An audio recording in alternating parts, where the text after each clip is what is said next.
Because Buddha just did that.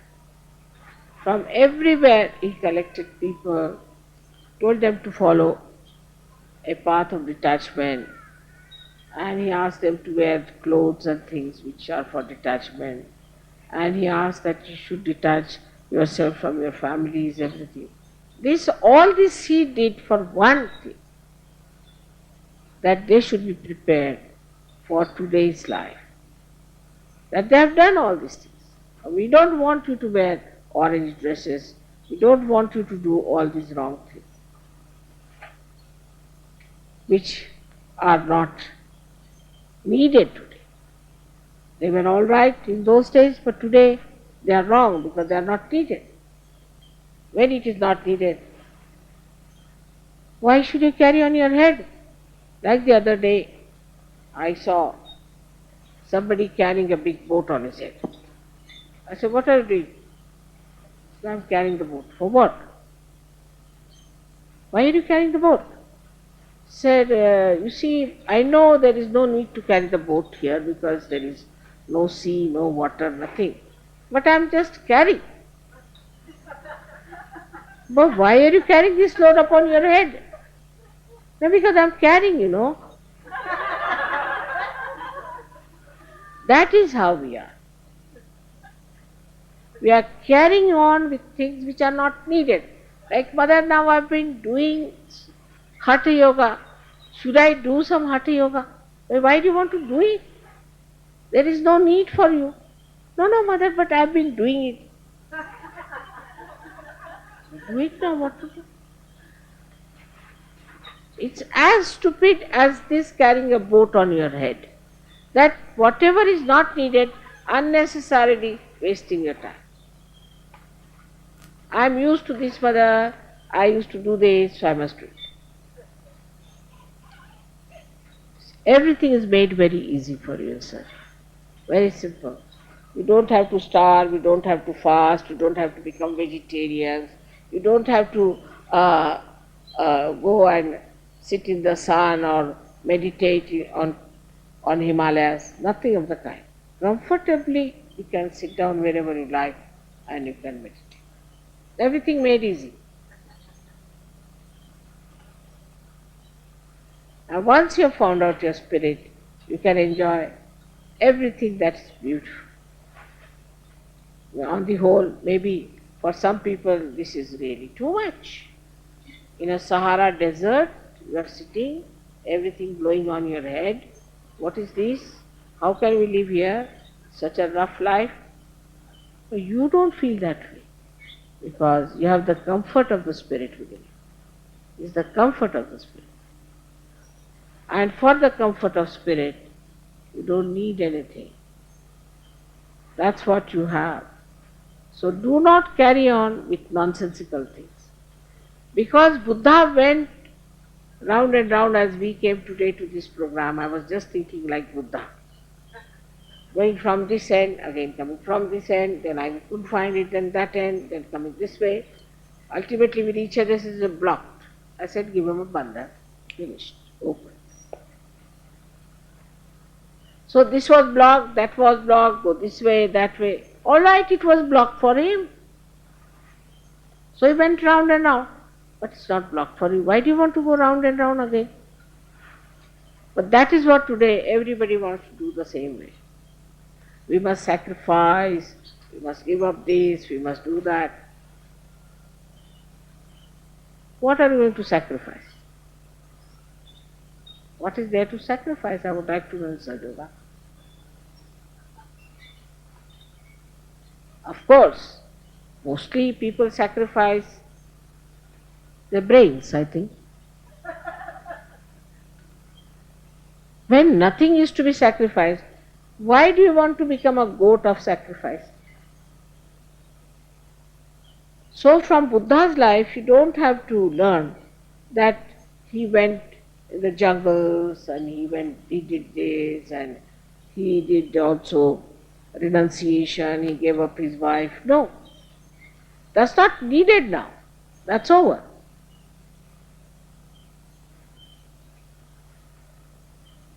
This is where we fail And we cannot explain to people that those who say, but we must have renunciation. Renunciation we have from within, like the sand as I told. Detachment we have from within. But this is compassion. Pure compassion is the most detached.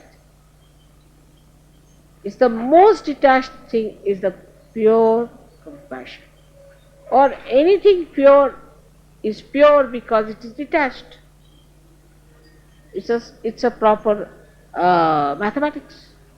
Anything that is pure has to be detached. If it is attached, it is contaminated. See the logic? Absolute mathematics is there. If you have pure love, then you are detached. Now supposing you love mother, or I take that. Now you have, say, pure love for her. Then you won't get angry if I don't come to your house. You won't feel disappointed if I can't sit in your car. You won't feel unhappy because I could not touch your sari. Because I just love mother, finished. It ends up there, just pure love. Of course I know these weaknesses, so I try to please you, alright. But actually if you really love me, it's alright, I love her. And she loves me, finished. Whether she comes to my house or not, whether she gives me a present or not, whether she pats me or not, whether I can see her or not, whether I can meet her or not, makes no difference, I love her. That's the purity of love. Where there is no expectation of any kind, except that I love, and that love is the ocean of enjoyment and the ocean of bliss. Finished. It's the easiest thing to do, is to love. Just love.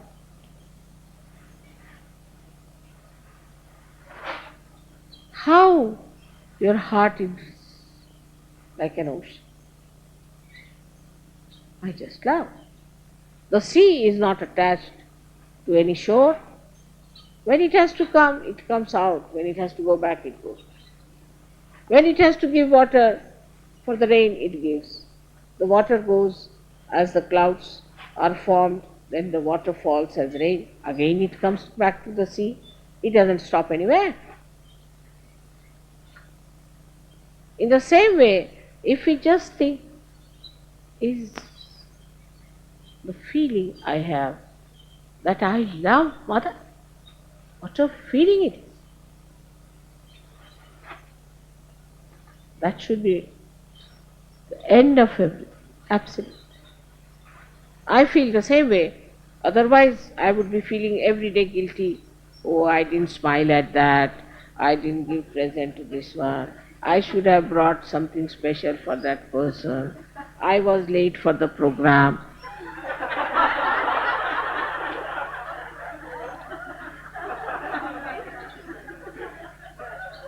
But I don't feel guilty because it's all managed. If I had come earlier, all these hecklers would have been there to trouble us. So all the horrible people disappeared and we had the right people. Then I sat down through. I didn't say I'm going back. There is no need to be nervous. If mother is late, there must be some plan. If she is early, there must be some plan. If she is going by this plane and not by the other, there must be some plan. Not to doubt it. If she is doing something, must be some plan. You know, mother has her own plans.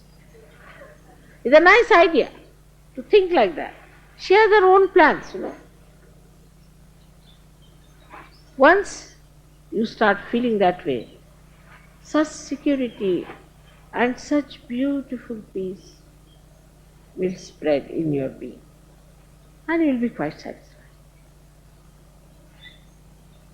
Now everybody brings food for me. Look at that. When I see that, I get a fright, Baba.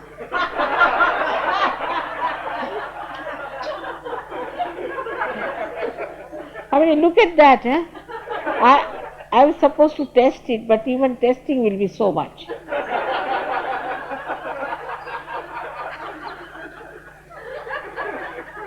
But I have to eat, because if I don't touch one of them, then they will think, why didn't mother touch? Must be something.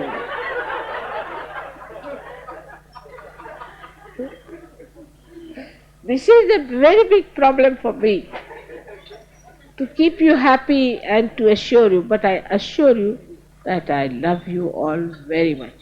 Whether you bring food for me or flowers for me or anything, does not matter. When I'm leaving Bogota, my heart is wrenching out. I see the wrench of my heart, I see. Because I'm leaving all the new babes there. That's all. Then I just don't want to face, the thing I feel, oh God, just see, I'm leaving them. But because I love them. So I see, because I love them, I feel it. It's not. Even this pain is all right, because I love them. I enjoy that pain, because I love them. And then I come here and see all of you standing at the airport. Whole thing is fulfilled again. Just not because you have come, because I have come to love you. All this is such a beautiful rapport and such a beautiful feeling. I want you all to enjoy this and not petty things and small things which spoil your joy. These are all joy killers. And that's why the greatest joy killer is the ego nonsensical, which tells you, oh, why didn't mother do this or do that? It's the ego part of it. That's why we have to think of Buddha and celebrate his Jayanti within ourselves, to establish him, to say that this ego cannot take away our joy. Anywhere such idea just comes into your head, tell them, now Mr. Ego, I know you very well. In the light of Buddha, you can see your ego very clearly. And he is the killer of your ego. He is the one who finishes off your ego. So today, we have to pray for the whole of America, which is really suffering from this nonsensical, mythical ego, which is being exploited by everyone. People are befooling them, the media is befooling, all the doctors are befooling, all the psychologists are befooling, all the governments are befooling. I don't know, everybody is befooled because they have got ego. If they had no ego, they could not have been befooled. All these advertisements and all this hocus pocus that's going on is because human beings have ego and they can't see. So we have to say, Mother, please take away this curse of ego from Americans and America.